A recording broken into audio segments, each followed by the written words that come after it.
மனுஷன் மாதிரி ஒரு மோசமான மிருகம் எதுவுமே கிடையாது. ஏன்னா பாம்பு ஒன்று எதிர்க்க வருதுன்னா நமக்கு தெரியும், பாம்பு கொத்தும். புலி எதுக்க வருதுன்னா நமக்கு தெரியும், இது நம்மளை கடிச்சு சாப்பிடும். ஒரு கரடி எதுக்க வந்ததுன்னா சப்புன்னு நம்மளை அடிக்கும். குரங்கு வருதுன்னா நம்மகிட்ட ஏதாவது சேட்டை பண்ணும், இதெல்லாம் தெரியும். ஆனால் ஒரு மனிதன் எதிர்க்க வந்தால் அவன் என்ன செய்வான் என்பது யாருக்குமே தெரியாது. இறைவன் படைத்த விலங்குகளிலேயே மோசமான விலங்கு மனிதன் என்று அந்த கவிஞர் பதிவு செய்தான் என்றால், உங்க முன்னாடி நிற்கிற ஒரு மனிதனுடைய மனசில் என்ன இருக்கும், அவன் என்ன செய்வாங்கிறத யாருமே கண்டுபிடிக்கவே முடியாது. அப்படிப்பட்ட சூழலில் இருக்கும்போது இந்த மனிதனுக்கு எப்படிங்க டெஃபினிஷன் கொடுக்கிறது? மனிதன் எந்த நேரத்தில் எப்படி இருப்பான், எப்படி நடந்துக்கும் அப்படின்னு யாராவது சொல்ல முடியுமா? அடுத்தவரை விடுங்க, நாம எப்படி இருப்போம் நம்மளால சொல்ல முடியுமா? நமக்கே என்ன தோணும், நம்ம ரொம்ப நல்லவன், உலகத்திலே ஒரு நல்லவன் இருக்கிறான் என்றால் அது நாம தான் நம்ம நம்பிக்கிட்டு இருப்போம். ஆனால் நம்ம வீட்டம்மாட்டையோ நம்ம கணவர்கிட்டையோ நம்ம பிள்ளைங்கிட்டையோ நம்மக்கிட்ட வேலை பார்க்குறவங்ககிட்டே கேட்டு பாருங்க, உலகத்திலே அயோக்கிய பையன் வந்தான் அப்படிம்பாங்க. நமக்கே நம்மை பற்றி தெரியாத போது, நம் கூட இருக்கிறவர்களுக்கே நம்மை நாம் நிரூபிக்காத போது மனிதன் என்பவனை நாம் எப்படி கண்டுபிடிக்க போகிறோம் என்பது ஒரு பெரிய கேள்வி. ஏன்னா மனிதன் ரொம்ப ஆச்சரியமானவன். ஆயிரம் மனிதர்களை கொன்று குவித்து கொஞ்சம் கூட வருத்தப்படாத ஹிட்லர் கடைசி நேரத்தில் தான் வளர்த்த நாய்க்கு நஞ்சு கொடுத்து விட்டு ஏங்கி அழுதாராம். எத்தனை ஜனங்களை கொண்டு குவிச்சிருக்கிறார். அந்த குற்ற உணர்ச்சி அவர்கிட்ட கிடையவே கிடையாது. ஆனால் தான் வளர்த்த நாயை கொன்றுவிட்டு ஏங்கி ஹிட்லர் அழுதார் என்பது வரலாற்றில் இருக்கிறது என்றால், மனிதன் எந்த இடத்தில் யாரிடத்தில் எப்படி நடந்து கொள்வான் என்பதை கண்டுபிடிக்கவே முடியாது என்பதுதான் மனிதனின் மிகப்பெரிய ஆச்சரியம். ஜி நாகராஜன் அப்படின்னு ஒரு எழுத்தாளர் இருக்கிறார். அவர் தான் மனிதனுக்கு ஒரு அழகான டெஃபினிஷன், ஒரு சிறப்பான வரைவிலக்கணம் தந்தார். மனிதன் மகத்தான சல்லிப்பயல் அப்படின்னு சொன்னார். மனிதன் மகத்தான சல்லிப்பயல். நல்லா யோசிச்சு பாருங்க, எந்த ஒரு மனிதனும் 100% நல்லவனாகவும் இருக்க முடியாது. எந்த ஒரு மனிதனும் 100% கெட்டவனாகவும் இருக்க வாய்ப்பே இல்லை. 90% கெட்ட மனிதன் கூட ஏதாவது ஒரு நல்லது செஞ்சிருப்பார். 100% நல்லவராக நாம நம்புகிற ஒரு மனிதன் கூட யாருக்கோ ஏதோ ஒரு தீமையை நிச்சயம் செய்திருப்பார். அப்போ ஒரு மனிதனுக்குள் மகத்தானவனும் இருக்கிறான், மோசமானவனும் இருக்கிறான், ரெண்டும் கலந்த கலவைதான் மனிதன் என்பதை மிக அழகாக ஜி நாகராஜன் என்கின்ற எழுத்தாளர் பதிவு செய்திருக்கிறார். சரி, இந்த மனுஷனுக்கு என்ன வரைவிலக்கணம் கொடுக்கலாம் அப்படின்னு கிரேக்க ஞானிகள்லாம் உட்காந்து ஒரு நாள் தீர்மானம் பண்ணாங்களாம். நீங்க நிறைய ஆங்கில வார்த்தை நம்ம படிப்போம் இல்லையா, டெஃபினிஷன் அப்படின்னு நீங்கள் படிக்கும்போது ஒன்று கிரேக்கத்திலிருந்து வந்திருக்கும், இல்லைன்னா லத்தீன்ல இருந்து அந்த வார்த்தை மருவி வந்திருக்கும். நிறைய வார்த்தைகளை இந்த உலகத்துக்கு கொடுத்த இந்த கிரேக்கம் மனிதனுக்கு வரைவிலக்கணம் கொடுக்கணும்னு முடிவு பண்ணிடுச்சு. காலையில் 9 மணிக்கு எல்லா அறிஞர்களும் ஒரு பொது இடத்துல கூடுனாங்க. மனிதனுக்கு இன்னைக்கு வரைவிலக்கணம் கொடுத்தே தீரணும் அப்படின்னு ஆளுக்கு ஒன்று சொல்றாங்க. மனிதன் அப்படிப்பட்டவன், மனிதன் இப்படிப்பட்டவன், யார் என்ன சொன்னாலும் அவன் அந்த எல்லைக்குள்ள அடங்கவே இல்லை. சரி, கடைசியா ஒருத்தர் சொன்னார், நான் ரொம்ப எளிமையா ஒரு வரைவிலக்கணம் சொல்றேன், இது மனிதனுக்கு கண்டிப்பா பொருந்தி போகும், நீங்க எல்லாருமே ஒத்துக்குவீங்கன்னு நினைக்கிறேன். சரி சொல்லுங்க. உடனே அவர் சொன்னார், மனிதன் என்பவன் 2 கால் பிராணி, 2 கால் உள்ள ஒரு உயிரினம். ஆமா சரிதானே, எல்லா உயிரினமும் 4 காலோட இருக்கு, மனுஷன் 2 காலோட இருக்கான், சபாஸ் இதோட முடிச்சுக்குவோம் அப்படின்னாங்க. ஒருத்தர் சொன்னார், ஒரு 5 நிமிஷம் இருங்க, அவசரப்படாதீங்க, இந்தா வந்துடுறேன்ட்டு ஓடி போனார். போயிட்டு 5 நிமிஷத்துல கையில எதையோ ஒரு துணியை வச்சு மறைச்சிட்டு வந்தார். என்னப்பா கொண்டு வந்திருக்கிற? டக்குன்னு அந்த துணியை எடுத்து காமிச்சார். உள்ள ஒரு கோழி இருந்தது. என்னது இது அப்படின்னாங்க. இதுதான் மனிதன் அப்படின்னாரு அவர். எப்ப இது மனிதன் இல்லப்பா, கோழி. இல்ல, நீங்க என்ன வரைவிலக்கணம் கொடுத்தீங்க? மனிதன் என்பவன் 2 கால் கொண்ட பிராணி என்று சொன்னீர்கள் இல்லையா, இதுவும் 2 கால் கொண்ட பிராணி தான், அப்ப இதுவும் மனிதன் தானே அப்படின்னு. அப்போ கொஞ்சம் குறை இருக்கதான் செய்து. சரி இப்படி மாத்திக்குவோம், மனிதன் என்பவன் இறகுகளே இல்லாத 2 கால் பிராணி அப்படின்னு அந்த மனிதர் திரும்பவும் சொன்னார். இருங்க அவசரப்படாதீங்க, இப்ப 5 நிமிஷத்துல வந்துடுன்னு மறுபடியும் அவர் ஓடினார். திரும்ப எதையோ மூடி கொண்டு வந்தார். என்னன்னு திறந்து பார்த்தா அந்த கோழியில் உள்ள எல்லா சிறகுகளையும் அவர் பிடுங்கிட்டார். இப்ப சொன்னார், இதுதான் நீங்க சொன்ன சிறகுகள் இல்லாத 2 கால் பிராணி, அப்ப இதை மனிதன் நீங்க ஏத்துக்கலாமா? கடைசியா எல்லா அறிஞர்களும் ஒன்று சேர்ந்து உட்கார்ந்து பேசி ஏக மனதாக ஒரு முடிவெடுத்தார்கள். வரைவிலக்கணம் தரவே முடியாது என்று வரைவிலக்கணம் தரப்பட்ட ஒரு உயிரினம் மனிதனாக மட்டும்தான் இருக்க முடியும். அதனாலதான் ஒரு அறிவியல் கண்காட்சியில 3 பெட்டியை சின்ன பிள்ளைங்க, பள்ளிக்கூட மாணவர்கள் தயார் செஞ்சு வச்சிருக்காங்க. 3 பாக்ஸ் இருக்குது. அவங்களுடைய ஆங்கில ஆசிரியரை கூப்பிட்டு, ஐயா அந்த டப்பாவை எல்லாம் தரங்க அப்படின்னு இருக்காங்க. முதல் டப்பால என்ன எழுதியிருக்குன்னா, இதற்கு பல்லில் விஷம் அப்படின்னு எழுதியிருக்குது. அவர் என்னது இதுன்னு டக்குன்னு திறந்து பார்த்தா உள்ள ஒரு பாம்பு படம் ஒட்டியிருக்கிறாங்க. ஆமா இதுக்கு பல்லில் விஷம் சரிதான் அப்படின்ட்டு அடுத்த டப்பாவை திறக்கிறார். அதுல என்ன எழுதியிருக்குன்னா, இதுக்கு கொடுக்கில் விஷம் அப்படின்னு எழுதியிருக்கு. அப்ப இது என்னவா இருக்குன்னு திறந்து பார்க்கிறார். ஒரு பெரிய தேள் உருவப்படம் வரைஞ்சிருக்கிறாங்க. ரொம்ப சரி. அந்த 3வது பெட்டியில இதற்கு உடம்பெல்லாம் விஷம் அப்படின்னு எழுதியிருக்கு. இப்படி ஒரு ஜீவனை நம்ம கேள்விப்பட்டதே இல்லையேன்னு திறந்துருக்கிறாரு. கண்ணாடி இருந்திருக்கு. இவர் முகமே அதுல தெரிஞ்சிருக்கு. ஒரு மனிதனுடைய புகைப்படம் ஒட்டியிருந்தா கூட யாரோ ஒரு மனிதன்ட்டு போயிடலாம். ஆனால் கண்ணாடி ஒட்டியிருந்தார்கள் இல்லையா அந்த மாணவர்கள், ரொம்ப தெள்ள தெளிவாக சொல்லிவிட்டார்கள், உடம்பெல்லாம் விஷம் கொண்ட உலகின் ஒரே உயிரினம் மனிதனை தவிர யாரும் கிடையாது. இது ஏன் சிறப்புனா, உடம்பெல்லாம் அது விஷம் வச்சிருக்குங்கிறத யாருக்கும் சொல்லாது, சிரிச்சுக்கிட்டே இருக்கும், அழகா இருக்கும், நல்லா ட்ரெஸ் பண்ணியிருக்கும், பக்கத்தில் உட்காந்துருக்கும், தோளில் கை போட்டிருக்கும், பின்னாடி குழி தோண்டிக்கிட்டே இருக்கும். அசந்த நேரம் அப்படியே உள்ள தள்ளி குழியை மூடி அந்த இடத்துல அது வந்து உட்காந்துருக்கும். மனிதனை யாராவது கண்டுபிடிக்க முடியுமா? மனிதனுடைய சிந்தனையை யாராவது எடுத்து பார்க்க முடியுமா? அதனால தான் மேடம் சொன்னதுனால சொல்கிறேன். கரிசல்காரிங்கிற பேரில் நான் ஒரு கவிதை தொகுப்பு போட்டிருக்கிறேன். அதில் நான் ஒரு கவிதை எழுதினேன். எனக்கு பின்னால் நீ தோண்டிய குழியில் தான் மரமாக வளர்ந்தேன் நான். தள்ளி விடுறதுக்கு ஒரு மனிதன் இருந்தால் தூக்கி விடுறதுக்கு ஒரு மனிதன் இல்லாமலா போய்விடுவான். அந்த நம்பிக்கையில் தான் இன்னும் இந்த உலகம் சுற்றி கொண்டே இருக்குது. மனிதன் 3 வகையானவர்கள் அப்படின்னு ஒரு புத்தகத்தில் படித்தேன். ஒரு மனிதன் எப்படி இருப்பாங்களாம்? சர்க்கரை பொம்மை மாதிரி இருப்பாங்களாம். நீங்கள் சர்க்கரை பொம்மையை ஒரு தண்ணிக்குள்ளே போட்டால் என்ன ஆகும்?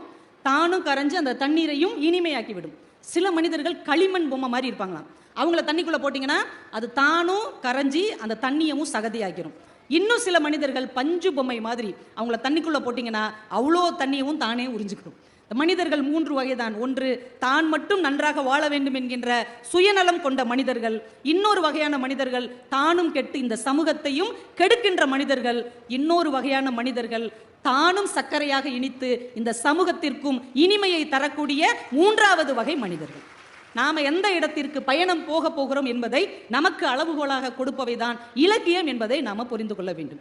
வாரியார் சுவாமிகள் தான் சொன்னார், நீங்கள் புராணங்களை, இதிகாசங்களை, காப்பியங்களை எல்லாம் அது கடவுள் தன்மையோட மட்டும் பார்க்க கூடாது, அது மனிதனுக்கு என்ன சொல்ல வருகிறது என்பதை கவனித்து பார்க்க வேண்டும்னார்.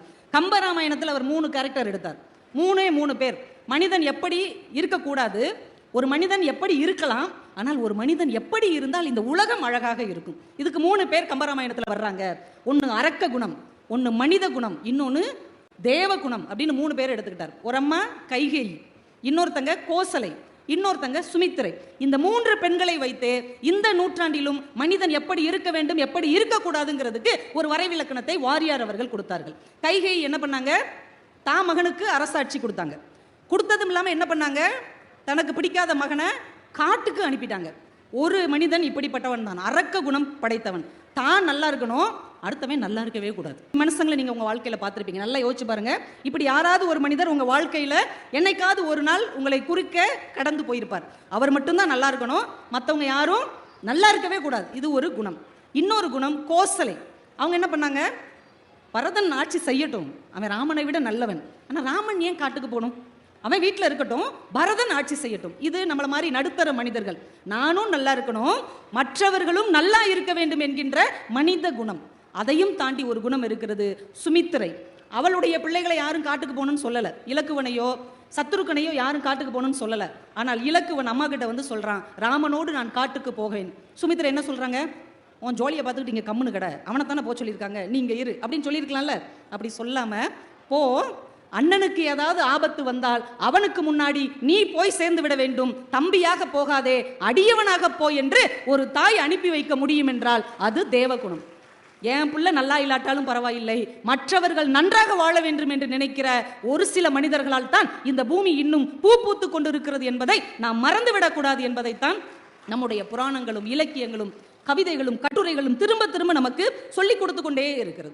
மனிதன் எப்படிப்பட்டவன் அப்படிங்கிறதுக்கு ஒரு வாழ்க்கையில் நடந்த ஒரு சின்ன காட்சி. திருவற்றியூர்ல ஒரு பாலத்தில் ஒரு சாமியார் உட்கார்ந்துருக்கிறார். அந்த பாலத்து வழியா யாரு போனாலும் சரி, இந்த நாய் போகுது, இந்த நரி போகுது, இந்த குரங்கு போகுது, திரும்ப போகுது, இப்படின்னே சொல்லிட்டே இருந்திருக்கிறார். பக்கத்தில் இருந்த சின்ன பசங்க சொல்லியிருக்காங்க, ஏன் சாமி, அவங்களாம் மனுஷங்க தானே, நீங்க பாட்டுக்கு நாய் போகுது நரி போகுதுன்னு சொல்றீங்க. டே, அவன் பார்க்கறதுக்கு தான்டா மனுஷன், புத்தி பூரா நரி, யாரை எப்போ கவுத்து ஜெயிக்கலான்னு நினைக்கிறான். அவன் பாரு மனுஷன் மாதிரி இருப்பான், ஆனால் குரங்கு இங்க இருந்து அங்கத்தவும் அங்க இருந்து இங்கத்தவும் ஒரு நிலையில இருக்காது அப்படின்னு ஒவ்வொரு மனுஷனுக்கு சொல்லிக்கிட்டே இருக்கிறார். திடீர்னு பார்த்தா தூரத்தில் ஒரு வெள்ளை துணி போர்த்திய ஒரு உருவம் நடந்து வருகிறது. இந்த சாமியார் எழுந்து நின்று சொன்னார், எனக்கு தெரிந்து ஒரே ஒரு மனிதன் இப்போதுதான் வந்து கொண்டிருக்கிறான், அதோ ஒரு மனிதன் என்று சொன்னார். அங்கே வந்து கொண்டிருந்தவர் வேற யாரும் இல்லை, உங்கள் மண்ணில் தன்னுடைய அணையா விளக்கை ஏற்றி வைத்து பசிக்கும் வயிறுக்கெல்லாம் இன்றைக்கும் உணவு கொடுத்து கொண்டிருக்கிற வள்ளல் பெருமான் நடந்து வந்து கொண்டிருந்தார். அவரெல்லாம் இந்த மண்ணில் பிறந்திருக்கிறாருன்னா நம்ம எவ்வளோ புண்ணியம் செஞ்சிருக்கணும். நம்ம எங்கேயோ ஏதோ ஒரு நாட்டில் வாழ்ந்தவர்களுடைய கருணையை, பரிவை, அன்பை அவ்வளோ சிலாகித்து பேசுகிறோம். ஆனால் நம்ம வள்ளலார் சுவாமிகள் அவர் 2 துணி தான் கட்டியிருப்பார், பார்த்துருக்கிறீங்களா? ஒரு வெள்ளை ஆடையை இடுப்பில் கட்டியிருப்பார், இன்னொன்று வெள்ளை துணியை இழுத்து போர்த்தி இருப்பார். கூட இருந்த சீடர்கள் கேட்டிருக்காங்க, ஏன் இதை வெட்டி தச்சு ஒரு சட்டை போட்டுக்கலாம்ல?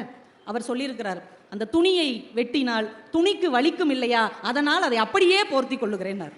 என்னைக்காவது துணிக்கு வலிக்கும் நம்ம யோசித்து பார்த்துருக்குறோமா? யோசித்து பார்த்தா ஆரி ஒர்க்குக்கு 15,000 கொடுப்போமா மேடம்? புடவை 800 ரூபா, ப்ளவுஸ் 5000 ரூபா. இந்த கொடுமை எங்கேயாவது நடக்குமா? ஏன் அப்படின்னா அதில் ஆரி ஒர்க் வச்சிருக்கிறாங்களா? ஆனால் துணியை வெட்டினால் அந்த துணிக்கு வலிக்கும் என்று ஒரு ஜீவன் இந்த மண்ணில் நினைத்திருக்கிறது என்றால் நாம் எப்பேற்பட்ட புண்ணிய பூமியில் பிறந்திருக்கிறோம். கையை கட்டிக்கிட்டே நடப்பார். ஏங்க இப்படி கை கட்டி நடக்கிறீங்க? நல்ல கையை வீசி நடங்களேன், உடம்புக்கு நல்லது தானே. கை வீசி நடந்தால் காற்றுக்கு வலிக்குமே என்று அஞ்சி கைகளை கட்டி கொண்டு நடந்தேன். காற்றுக்கு வலிக்கும்னு யாராவது நினைச்சாது பார்த்திருப்பாங்களா? எப்பேற்பட்ட மனிதன், எப்பேற்பட்ட மகான் நம்முடைய பூமியில் அவதரித்திருக்கிறார் நினைத்தால் ஆச்சரியமாக இருக்கிறது. அவர் நல்ல ஒரு சொற்பொழிவாளர். ஒரு மேடையில் பேசி கொண்டிருக்கிறார் வள்ளலார். அவர் பேச்சை கேட்கணுங்கிறதுக்காக பக்கத்து ஊர்ல இருந்து ஒரு பெரிய ஜமீன்தார் தன்னுடைய மாடை விரட்டிக்கிட்டு கொண்டு வர்றார். அந்த நேரம் முடிகிறதுக்குள்ள வரணும் அப்படின்னு மாடை அப்படியே அடிச்சு, சாட்டையால் அடிச்சு விரட்டி வேகமா வந்து அந்த மேடைக்கு முன்னாடி வந்துட்டார். வந்தா அந்த மாடு அப்படியே நுர தள்ளி அப்படியே மூச்சு வாங்க நிக்குது. இந்த ஜமீன்தார் இறங்கி, நல்ல வேலை சொற்பொழிவு தொடங்குறதுக்கு முன்னாடி வந்துட்டேன்னு நிற்கிறார். இந்த காட்சியை பார்த்தோன்னே வள்ளல் பெருமான் இறங்கி ஓடுறார். எல்லாருமே ஜமீன்தாரை பார்க்கறதுக்கு தான் ஓடுறாருன்னு நினைக்கிறாங்க. வேகமா ஓடி மூச்சு வாங்க கண்ணீரோடு அந்த நுரை தள்ளி நிற்கிற அந்த மாட்டை கட்டி பிடித்து கொண்டு, எனக்காகத்தானே நீ இவ்வளவு துயரத்தை இன்றைக்கு சுமந்தாய், என்னை மன்னித்து விடு என்று அழுத ஒரு மனிதன் இந்த மண்ணில் வாழ்ந்தான் என்றால் அவருடைய பெயர் வள்ளல் பெருமான். நீங்கள் எவ்வளோ சொத்து வாங்கியிருக்கீங்கன்னு எனக்கு தெரியாது, நீங்கள் எவ்வளோ தங்க நகை வாங்கியிருக்கீங்கன்னு எனக்கு தெரியாது, எத்தனை வீடு வாசல் வாங்கியிருக்கீங்கன்னு எனக்கு தெரியாது. ஆனால் இன்றைக்கு நீங்கள் கையில் வாங்கியிருக்கிற புத்தகம் மட்டும்தான் என்றைக்கும் அழியாத சொத்து என்பதை நீங்கள் மறந்துவிடக்கூடாது. ஏன்னா இந்த வீடு ஒரு நாள் கைமாறி போகலாம், இந்த நிலம் ஒரு நாள் காணாமல் போகலாம். ஆனால் காலத்தை கடந்து காலத்தின் தோள்களில் அமர்ந்து கொண்டு காலத்தையே வெல்லக்கூடிய ஒரு ஆயுதம் இருக்கிறது என்றால் அது புத்தகத்தை தவிர வேற எதுவுமே கிடையாது. நம்முடைய கடலூரில் ஒரு பெரியார் சிலை இருக்கிறதா? அதுக்கு கீழே என்ன எழுதியிருக்குன்னு நீங்கள் கவனித்து பார்த்துருக்குறீங்களா? பெரியார் அவர்கள் மஞ்சக்குப்பத்தில் ஒரு கூட்டத்தில் பேசிட்டு திருப்பாதிரி புலியூர் ரயில் நிலையத்துக்கு ஒரு கை வண்டியில் வந்துட்டு இருக்கிறார். அவரை பிடிக்காத சில பேர் என்ன பண்ணியிருக்கிறாங்க, நான் இரவு நேரம் ஒரு செருப்பு எடுத்து ஒருத்தர் அவர் மேலே வீசிட்டார். அவர் கொஞ்சம் தள்ளி வந்ததுக்கப்புறம் தான் பார்க்குறார் தான் மேலே விழுந்தது ஒரு செருப்பு அப்படின்னு. அந்த வண்டிக்காரரை திருப்பி அந்த வழியாக போப்பா அப்படின்னு சொல்லி திருப்பி அந்த பக்கம் வர சொல்லி இறங்கி தேடி இருக்கிறார். என்ன தேடுறீங்க அப்படின்னா, எப்படியும் ஒரு செருப்பை எரிஞ்சவன் இன்னொரு செருப்பை இங்கே தானே போட்டிருப்பாங்க, அதையும் எடுத்துக்கிட்டால் யாராவது ஒருத்தங்களுக்கு பயனாக இருக்குமேன்னு அந்த செருப்பையும் தேடி எடுத்துட்டு பெரியார் போயிருக்கிறார். அதற்கு பின் 30 ஆண்டுகள் கழிந்தன. எந்த இடத்தில் அவர் மேல் செருப்பு வீசப்பட்டதோ அதே இடத்தில் டாக்டர் கலைஞர் கருணாநிதி அவர்கள் பெரியாருடைய சிலையை நிறுவினார். அதுக்கு கீழே எழுதியிருப்பாங்க, செருப்பொன்று வீசினால் சிலை ஒன்று முளைக்கும் என்று கலைஞர் அதில் எழுதியிருப்பார். வாழ்க்கையில் எந்த சூழ்நிலையில் எந்த இடத்தில் நாம் அவமானத்தில் குன்றி நின்றோமோ அந்த இடத்தில் நம்முடைய சிந்தனை சிறப்பானதாக இருந்தால் நாம் உயர்ந்து நிற்கக்கூடிய ஒரு வாய்ப்பை காலம் நமக்கு தரும் என்பதை இந்த கடலூர் மண்ணில் எழுப்பப்பட்ட பெரியார் சிலை நமக்கு உணர்த்தி கொண்டிருக்கிறது என்பதை இந்த நேரத்தில் நினைவுபடுத்தி, எல்லாருக்கும் ரொம்ப பிடித்த எழுத்தாளர், எழுத்துலகின் சிங்கம் என்று சொல்லக்கூடிய JK என்று அறியப்பட்ட ஜெயகாந்தன் அவர்கள் பிறந்த ஒரு அற்புதமான மண் இந்த கடலூர் மண். இங்கிருந்து பிறந்து வளர்ந்து போய் தான் இந்த தமிழ் இலக்கிய உலகத்தையே ஒரு ஆட்டி படைச்ச ஒரு ஜெயகாந்தனுடைய வாரிசுகளாக நீங்கள் அமர்ந்திருக்கிறீர்கள். அது ரொம்ப மகிழ்ச்சியாக இருக்கிறது. டயோஜினிஸ் அப்படின்னு ஒரு கிரேக்க ஞானி இருந்திருக்கிறார். ஒரு நாள் மத்தியானம் பட்ட பகலில் கையில் ஒரு விளக்கை வச்சுக்கிட்டு எதையோ தேடிக்கிட்டே வந்திருக்கிறார். இனி மத்தியானம் பட்ட பகலில் விளக்கு ஏற்றி எதையோ இருந்தாலும் தேடிட்டு இருக்கிறாரே அப்படின்ட்டு, என்ன தேடுறீங்க அப்படின்னு கேட்டிருக்கிறாங்க. அவர் சொல்லி இருக்கிறார், நான் மனிதனை தேடுகிறேன் அப்படின்னு சொன்னாராம். எவ்வளவு அர்த்தமுள்ள வரிகள். அவரும் ஒரு மனிதர் தான், கேட்டவரும் ஒரு மனிதர் தான். ஆனால் அவர் யாரை தேடிக்கொண்டிருக்கிறார் என்றால் மனிதனை தேடிக்கொண்டிருக்கிறார்.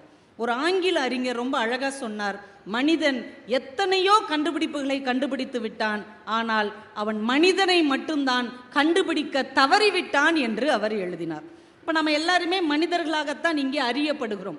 ஆனால் மனிதனுக்குரிய தன்மையில், மனிதனுக்குரிய குணத்தில், மனிதனுக்குரிய மாண்போடு நாம் வாழ்கிறோமா என்பதுதான் இந்த தலைப்புக்கான ஒரு தேடலாக இருக்கும் என்பதை இந்த இடத்துல நான் சொல்லுகிறேன்.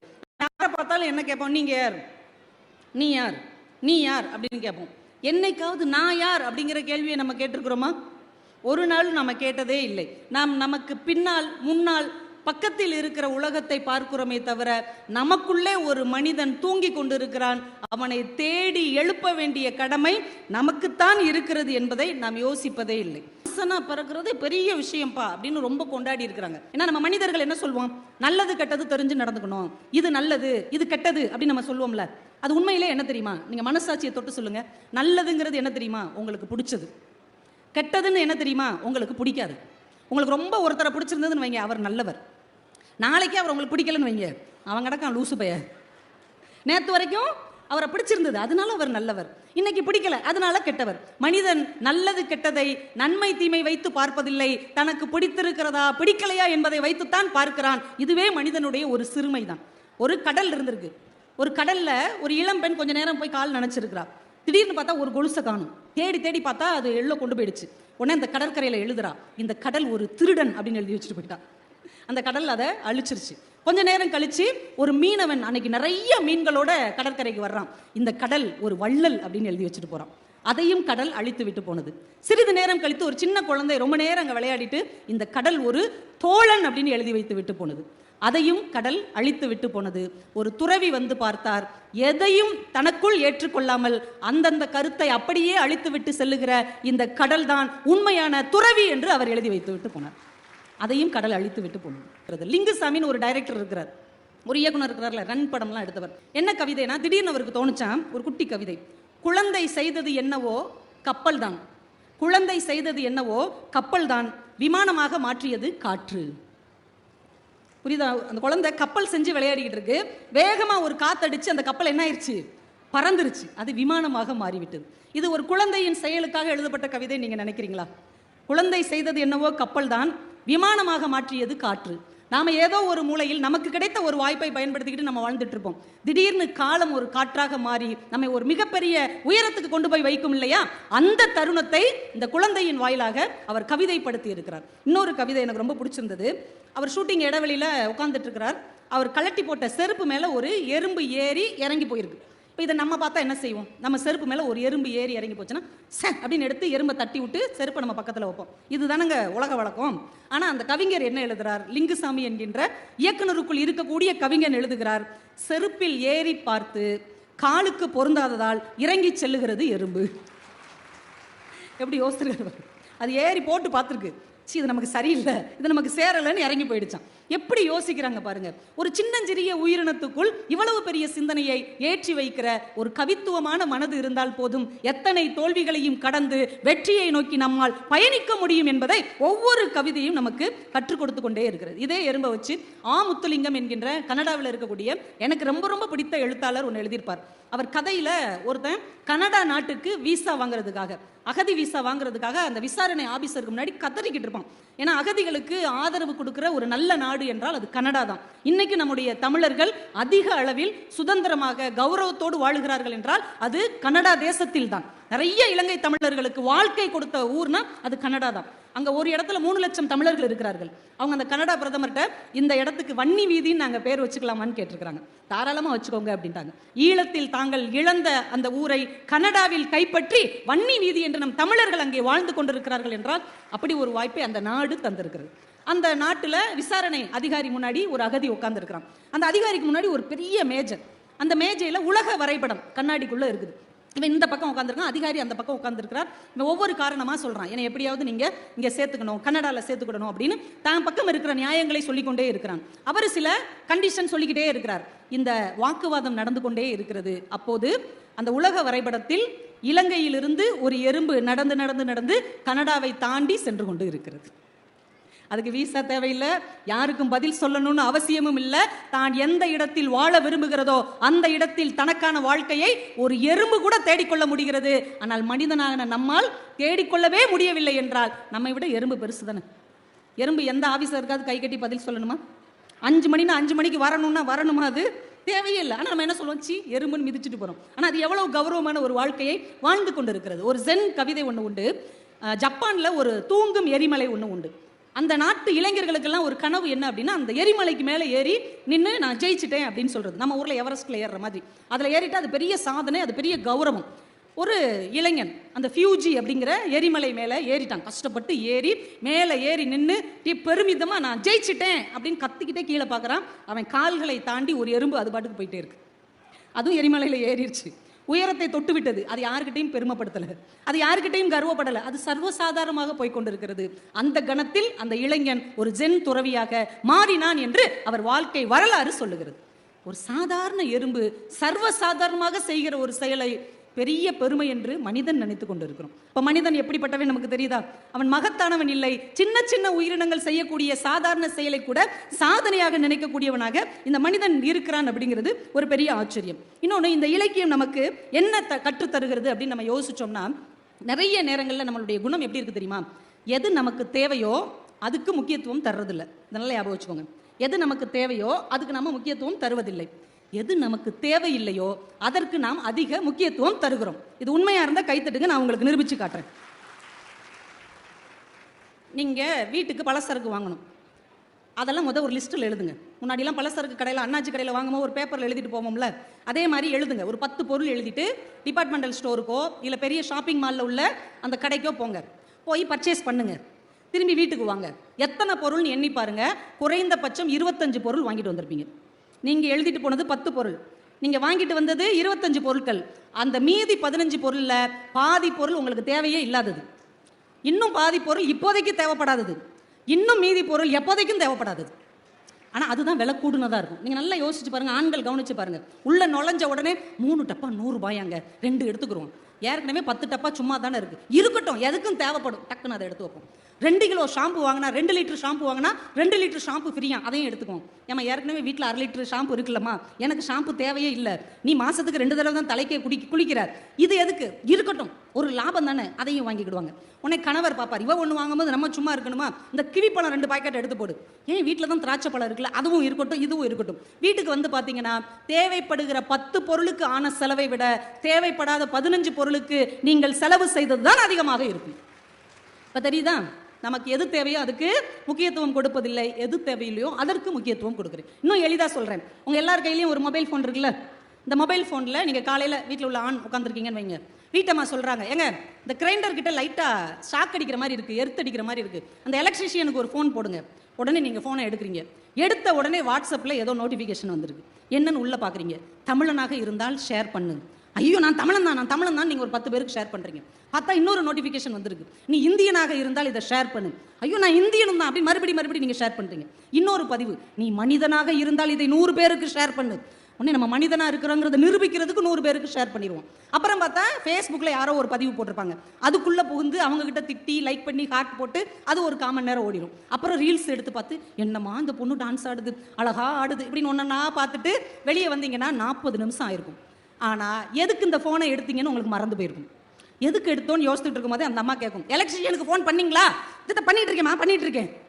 தேவையே இல்லாமல் 40 நிமிடம் உங்களுடைய வாழ்க்கையில் வீணாக போயிருக்கும். இப்போ உங்களுக்கு ஞாபகம் இருக்கா? எது தேவையோ அதுக்கு முக்கியத்துவம் கொடுக்கறது இல்லை, எது தேவையில்லையோ அதற்கு நாம் முக்கியத்துவம் கொடுத்து கொண்டிருக்கிறோம். அதை நமக்கு நினைவுபடுத்துவது இலக்கியமாக இருக்கிறது. நீங்கள் கொஞ்சம் அந்த நேரத்தில் புத்தகத்தை கையில் வைத்துக் கொண்டீர்கள் என்றால் இந்த வாழ்க்கை அர்த்தம் உள்ளதாக மாறும். இந்த மொபைல் வர்றதுக்கு முன்னாடியும் ஒரு வாழ்க்கை நம்ம வாழத்தானே செஞ்சோம். இந்த மொபைல் வர்றதுக்கு முன்னாடி நம்மளாம் வாழலையா? பூமியை தோண்டி உள்ளே உட்காந்துக்கிட்டோமா? வாழ்ந்தோம்ல. இந்த வாழ்க்கை எப்படி இருந்துச்சு யோசிச்சு பாருங்க. யார்கிட்டையும் எதுவும் பேசணும்னா ஒரு கடிதம் எழுதணும். ஞாபகம் இருக்கா? வீட்டில் பழைய ட்ரங்கு பட்டி எடுத்து பாருங்க. 70s 80s 90s கிட்ஸ் வரைக்கும் எல்லார் வீட்லேயும் ஒரு 10 கடிதம் கிடக்கும். நீங்கள் உங்கள் நண்பனுக்கு, உங்கள் பெரியம்மாவுக்கு, உங்கள் மாமாவுக்கு, உங்கள் அம்மா அப்பா உங்களுக்கு எழுதின கடிதம் எல்லாம் செல்லரிச்சு போயிருக்கும் இல்லையா? அதை எடுத்து பாருங்க. உங்களுடைய அழகான கையெழுத்து அதில் முத்து முத்தாக இருக்கும். அதை படிக்கும் போதே அந்த காலத்தில் வாழ்ந்த பசுமையான நினைவுகள் மீண்டும் ஒரு முறை உங்கள் மனசில் அப்படியே வசந்தமாக மலரும். எப்படியெல்லாம் வாழ்ந்தோம், எப்படி ஒரு வாழ்க்கை நமக்கு வரமாக வாய்க்கப்பட்டிருந்தது அப்படிங்கிறத யோசித்து பார்க்கும்போது இன்னைக்கு வாழுகிற வாழ்க்கையின் அர்த்தமின்மை நம்ம ரொம்ப சோகத்தில் கொண்டு போய் ஆழ்த்தக்கூடியதாக இருக்கும். நாரும்பு நாதன் அப்படின்னு ஒரு எழுத்தாளர், எங்கள் திருநெல்வேலியை சேர்ந்தவர், ரொம்ப அற்புதமான ஒரு மனிதர், ஒரு வங்கியில் வேலை பார்த்து ஓய்வு பெற்றவர், நெல்லை புத்தக கண்காட்சிக்காக அவ்வளவு மெனக்கிடக்கூடிய ஒரு நல்ல எழுத்தாளர், ஒரு நல்ல கவிஞர். ஒரு 10-15 நாளைக்கு முன்னாடி அவர் இறந்து போயிட்டார், திடீர்னு ஹார்ட் அட்டாக் வந்து. அவர் ஒரு புத்தகத்தில் கையெழுத்து அப்படின்னு ஒரு கதை எழுதியிருக்கிறார். அந்த கதையை படித்த உடனே நீங்கள் அப்படியே ஒரு வாழ்க்கையில் ஒரு ரிவைன் பண்ணி போவீங்க பாருங்க. முருகேசன் ஒருத்தர், சுருக்கமாக சொல்லிடுறேன், முருகேசன் ஒருத்தர் பேங்க்கில் கிளர்க்காக இருக்கிறார். திடீர்னு ஒரு நாள் பார்க்குறாரு, ஒரு வயதானவர் பென்ஷன் வாங்குற சலான் எடுத்துக்கிட்டு இவர் முன்னாடி வந்து, தம்பி இந்தாங்க அப்படின்னு நிற்றார். பார்த்தோன்னே இவருக்கு பக்குன்னு இருக்குது. ஏன்னா அவர் இவருடைய ஆங்கில வாத்தியார், 7ஆம் வகுப்பு படிக்கும் போது இங்கிலீஷ் சொல்லி கொடுத்தவர். இப்போ முடி நரைச்சா கூட நம்ம வாத்தியாரை நமக்கு ஞாபகம் இருக்கும், வாத்தியாருக்கு தான் நம்மளை ஞாபகம் இருக்காது. நமக்கு நம்ம டீச்சரை சாரை நல்ல ஞாபகம் இருக்கும். படக்குன்னு இவர் இருந்துச்சு, sir sir Shankar Narayanan sir தானே? ஆமாப்பா. நீங்கள் யார் சார்? நானா சார் முருகேசன், உங்ககிட்ட 7ஆம் கிளாஸ் படித்தேன். அப்படியாப்பா, பேங்க்கில் வேலை பார்க்குறியா? சந்தோஷம்ப்பா. டீலாம் கொடுத்து பேசிக்கிட்டு இருப்பார். என்ன சார், ரிட்டையர்ட் ஆகிட்டேன்ப்பா, அதான் பென்ஷன் வாங்க வந்தேன். சரி சார், நான் கொடுத்துட்றேன்ட்டு ஒவ்வொரு மாதமும் அவர் வரும்போது இவர் டக்கு டக்குன்னு அவருக்கு கிளியர் பண்ணி கொடுப்பார். இப்படியே ஒரு 10 வருடம் போகிறது. சார் எழுதி கொடுக்குறாரு, இவர் அந்த சலானை மூவ் பண்ணுறாரு. சைன் மிஸ் மேட்ச் அப்படின்னு திரும்பி வருது. உடனே இவர் மேனேஜர்கிட்ட போய், சார் அவர் என்னுடைய ஆசிரியர் தான், வயசானவருங்கிறதுனால ஏதோ சைன் மிஸ் மேட்ச் ஆகுது, நான் வேணா அதுக்கு கடிதம் எழுதி தர்றேன், நீங்கள் வந்து தயவு செஞ்சு இதை ஓகே பண்ணணும். சரிப்பான்னு அவர் ஓகே பண்ணுறாரு. இதே மாதிரி ஒரு தடவை 2 தடவை 3 தடவை நடந்துருது. மேனேஜர் சொல்லிட்டார், இனிமேல் அந்த மாதிரி பண்ண முடியாதுப்பா, ஒவ்வொரு தடையும் சைன் மிஸ் மேட்ச் ஆனால் அதை அக்செப்ட் பண்ண முடியாது, உங்கள் சார்ட்ட சொல்லிடும். சார் பக்கத்தில் இவர் சொல்கிறதுக்காக போகிறாரு. இவர் 7ஆம் வகுப்பு படிக்கும் போது நடந்த சம்பவம் ஞாபகம் வருது. ஏன்னா கையெழுத்துக்காகவே பெரம்படி வாங்கினவர் இவர். கோழி கிண்டுன மாதிரி கிண்டுவார் முருகேசன். அந்த வாத்தியார் முட்டியிலே அடிச்சிருக்கிறார். டே, இப்படிலாம் எழுதுனா எவன்டா உனக்கு மார்க் போடுவான்? ஹேண்ட் ரைட்டிங் அழகாக இருந்தால் தான்டா தலையெழுத்து அழகாக இருக்கும். பாரு சார் எப்படி எழுதுறேன்னு போர்டில் அவர் எழுதி போட்டார்னா அந்த சேத்தெழுத்து அப்படியே ஜீனி முட்டாயை அப்படியே வளைச்சு வளைச்சு விட்டா எப்படி இருக்கும், அது மாதிரி கண்ணில் ஒத்திக்கிற மாதிரி இருக்கும். அப்படி ஒரு எழுத்துக்கு சொந்தக்கார ஆசிரியர்கிட்ட கோழி கிண்டுன மாதிரி கிண்டுன முருகேசன் உங்கள் கையெழுத்து சரியில்லைன்னு எப்படி சொல்கிறது? தயங்கி சார் நீங்கள் ஏடிஎம்லேயே எடுத்துக்கலாமே சார், இல்லைன்னா உங்கள் பையன்கிட்ட கூட சொல்லி ஏடிஎம்ல எடுக்க சொல்லலாம். இல்லைப்பா, எனக்கு வர்ற பணத்தை நான் தானே வந்து வாங்கணும். சார் சொல்லுப்பா, என்ன சைன் கொஞ்சம் என்ன சைன் அந்த எண்ணு சரியா வரல. என்ன சரியா வரலையா? எனக்கு சரியா வரலையா? இல்லை நீங்கள் கையெழுத்துல சரியா வரல. திரும்ப ஒரு பேப்பர் எடுத்து போட்டு போட்டு போட்டு பார்க்காரு, அந்த எண்ணு வரவே மாட்டேங்குது. இப்போ மேனேஜரும் இவரும் கலந்து பேசி அவரை கூப்பிட்டு, சார் தப்பாக நினச்சிக்காதீங்க, நீங்கள் பேசாமல் கை நாட்டு வச்சிடுறீங்களா? கை நாட்டு வச்சுட்டா பிரச்சனை இல்லை. இப்போ நான் இங்கிலீஷ் வாத்தியாருப்பா, அப்பயுமே நான் பிஏ பிடி படித்து அசிஸ்டன்ட் ஹெட் மாஸ்டராக இருந்து ரிட்டையர்ட் ஆனவன்ப்பா, என்னையை போய் கை நாட்டு வைக்க சொல்கிறா? இல்லை சார், அது ஒன்றும் தப்பு இல்லை சார், உங்களுக்கு கை நடுங்குது இல்லை நான் வேணா வீட்டுக்கு போய் 1 வாரம் நல்லா ப்ராக்டிஸ் பண்ணிவிட்டு அப்புறமேட்டி வரட்டுமா அப்படிங்கிறார். இவங்களுக்கு என்ன சொல்லனே தெரியல. இப்போ ஆசிரியரோட மகன் வர்றான், என்ன பிரச்சனை? இல்லை சார், கை நாட்டு வச்சா பிரச்சனை தீர்ந்துடும். எப்பா கை நாட்டு வச்சு தொலைப்பா, உன் கூட பெரிய ரோதனையாக போச்சு, என்னைக்கோ ஒரு நாள் நீ வாத்தியாராக இருந்தால் அதை சொல்லி காமிச்சிட்டே இருப்பியா, கை நாட்டு வச்சுட்டு வா அப்படின்னு கோமா சொல்லிட்டு வாசலுக்கு போயிடுறான். அவருக்கு மறுத்தே பேச முடியல. இவர் எடுத்து அந்த ஸ்டாம்பை கொடுக்குறாரு. இவர் கையை அப்படி உருட்டி அதில் கை நாட்டு வைக்கிறார். அந்த ஆசிரியருடைய கண்ணீர் துளியும் அதில் சேர்ந்தே விழுந்தது. இந்த கதையை படிக்கும்போது எவ்வளவு பெரிய மனிதர்களை, ஒரு காலத்தில் கம்பீரமாக வாழ்ந்தவர்களை, அவங்க நடந்து வந்தாலே ஊரே எந்திரிச்சு நின்று வணங்கிய தோரணைக்கு சொந்தக்காரர்களை காலம் எவ்வளவு மூளையில் கொண்டு போய் தள்ளி விடுகிறது. சொந்த பிள்ளைகள், அவருக்கு முன்னால் பணிந்து நின்றவர்கள், அவரை பார்த்தால் எழுந்து நின்று வணக்கம் சொன்னவர்கள் கூட பெருசு கொஞ்சம் ஓரமா இரு அப்படின்னு சொல்லுகிற அளவுக்கு காலம் அவர்களை கொண்டு போய் தள்ளிவிட்டது இல்லையா? இந்த வேதனையை நாம் எப்படி உணர்ந்து கொள்ள முடியும் என்றால், இது மாதிரியான ஒரு கவிதை, ஒரு சிறுகதை, ஒரு கட்டுரை இனிமே நாமாவது இது மாதிரி யாரையும் செய்துவிடக் கூடாது என்கின்ற ஒரு சிந்தனையை நமக்கு தரும் என்பதால் கட்டுரை, சிறுகதை வாழ்க்கையில் ரொம்ப முக்கியமான ஒன்று. ஒரு வருஷத்துக்கு எத்தனை நாள்? 365 நாள். எங்க 365 நாள்? பூமியில தான் ஒரு வருஷத்துக்கு 365 நாள். ஆனால் சனி கிரகத்தில் ஒரு வருஷத்துக்கு எத்தனை நாட்கள் தெரியுமா? 10,759 நாட்கள். வியாழன் கிரகத்தில் 4,333 நாட்கள். ஏன்னா அது 10 மணி நேரத்தில் சூரியனை சுற்றிட்டு வந்துடும். சூரியனை சுற்றிட்டு வர்றதான ஒரு நாள். அப்போ அந்த ஒரு நாளை வச்சு தானே கணக்கு பார்ப்பாங்க. வியாழன் கிரகத்தில் 4,333 நாட்கள் ஒரு வருடம். செவ்வாய் கிரகத்தில் 687 நாட்கள் ஒரு வருடம். வெள்ளி கிரகத்தில் 225 நாட்கள் ஒரு வருடம். புதன் கிரகத்தில் 88 நாட்கள் ஒரு வருடம். இதை ஒரு தகப்பன் தன் மகளுக்காக எழுதுகிறார். மகளே, பூமியில் ஒரு வருடம் 365 நாட்கள், சனியில் இவ்வளவு, வியாழனில் இவ்வளவுன்னு வரிசையா சொல்லிட்டு, ஆனால் என் அருமை மகளே, நீ என்றாவது விடுப்பு எடுத்துவிட்டு என்னோடு வருகிற அந்த 3 நாட்கள் தான் உன் தகப்பனுக்கு ஒரு வருடம். எங்கேயோ வாழ்ந்துகிட்டு இருக்கிற மகள் எப்பயாவது அப்பாவை பார்க்கறதுக்காக 2 நாள் 3 நாள் லீவ் எடுத்துட்டு வர்றாங்க இல்லையா? அதுதான் ஒரு தகப்பனுக்கு ஒரு வருடமாக இருக்கும் என்பதை முத்துலிங்கம் அவர்கள் தன்னுடைய ஒரு கட்டுரையில் பதிவு செய்திருப்பார். நிறைய தொலைக்காட்சியிலலாம் நீங்க பார்த்தீங்க அப்படின்னா, நம்ம வீட்டு பொம்பளை பிள்ளைங்கள்ட்ட உனக்கு எப்படி மாப்பிள்ளை வேணும் அப்படின்னு கேட்டால் என்ன சொல்றாங்க? இல்லை எப்படி உன் கல்யாணம் நடக்கணும்னு சொன்னால் என்ன செய்கிறாங்க? என்னுடைய வருங்கால கணவன் ஹெலிகாப்டரில் வந்து இறங்கணும், 365 நாள் கட்டுறதுக்கு 365 புடவை பீரோவில் இருக்கணும், எங்கள் அப்பா எனக்கு 500 பவுனு போடணும். கொஞ்சம் கூட கூச்சநாச்சமே கிடையாது.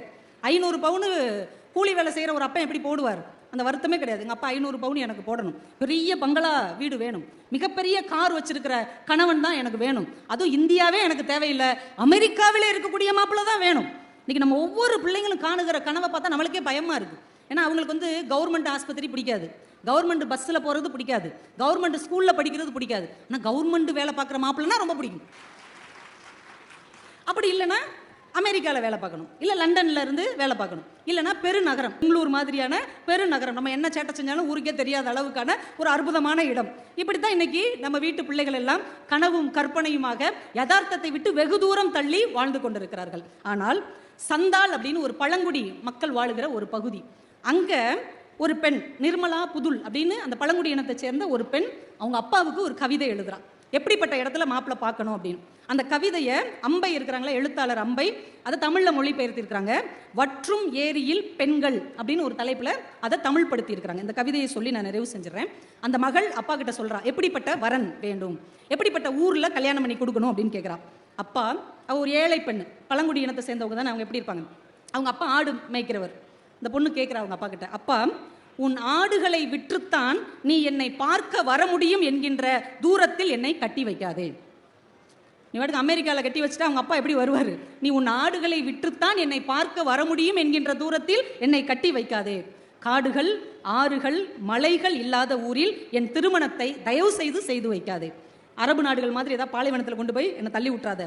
எண்ணங்களை விட வேகமாக கார்கள் பறக்கும் இடத்தில், உயர்ந்த கட்டடங்களும் பெரிய கடைகளும் உள்ள இடத்தில் தயவு செய்து வேண்டவே வேண்டாம்.